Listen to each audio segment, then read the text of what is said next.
Hello, this is Yizron Lakak again. From 2 years ago, since that last video, I'm just making up a follow-up. And just to let you know without too much detail that I will be posting more videos in the short next while. But when that video was circulating, um, uh, I was in very serious risk, and I'd like to thank you all first to help me raise my profile enough that I was not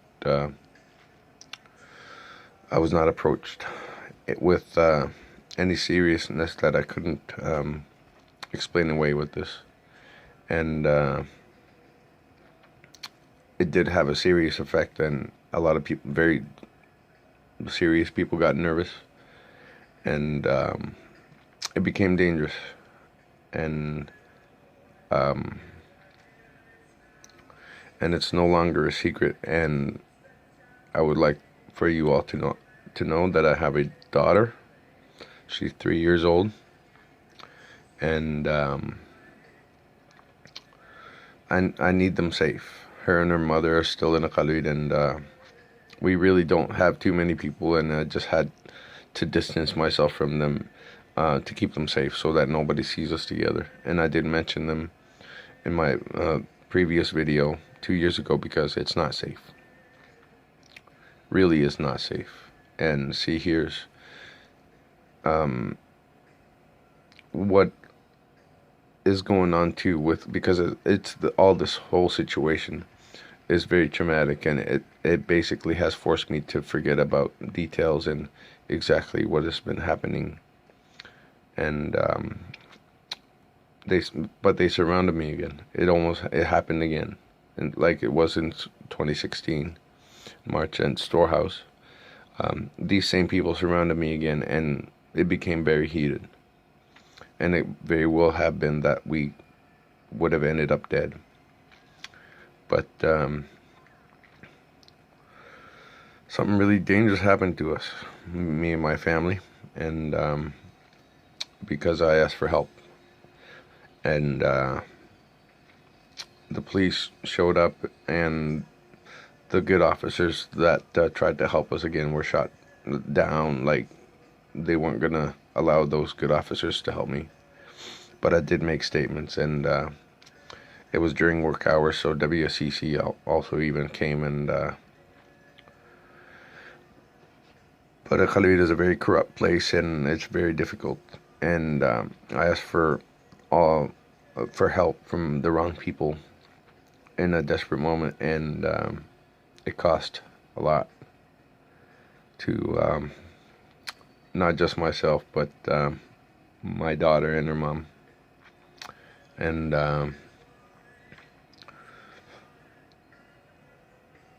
it's dangerous, and I have to keep trying. So I'm gonna keep trying.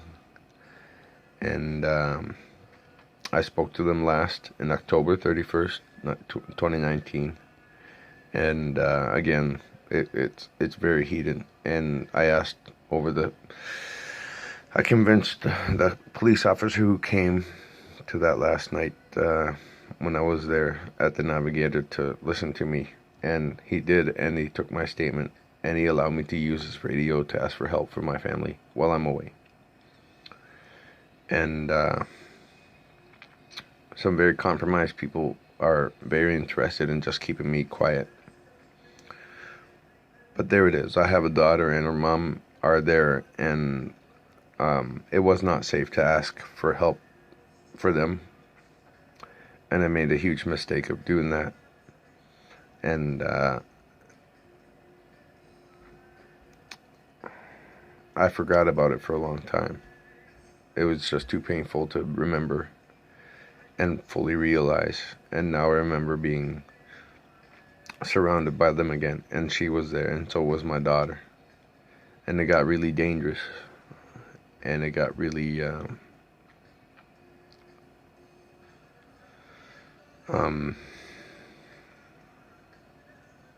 it became not very safe at all for me to keep asking for help. So I actually shut down for a long time, and I went into autopilot. And this is traumatic. This is what trauma does to people, and it's very difficult to try to get help, but I'm gonna keep trying anyway. I'm gonna contact the RCMP this week. I've emailed the police watchdog for the RCMP, and I'm trying to get rolling again with newer evidence that would help me to supplement everything that I've come to know so far, which is a huge risk again, but I have to try because this is going to go on, and mostly everybody in the country who either doesn't know, doesn't want to know, doesn't want to hear it, or it's just too much, and or it's just something that is just accepted, and I don't accept it. I don't participate in abuse. I've never benefited from abuse, and I would do the right thing if I knew what was going on and I knew how to prove it, and I do.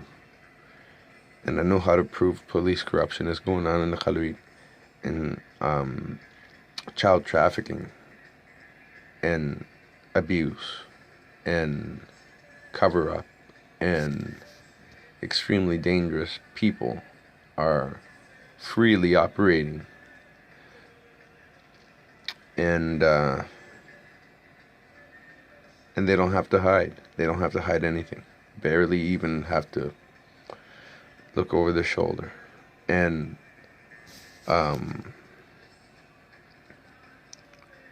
I made them nervous over time, over there, and over the last couple of years. It's drained me a lot.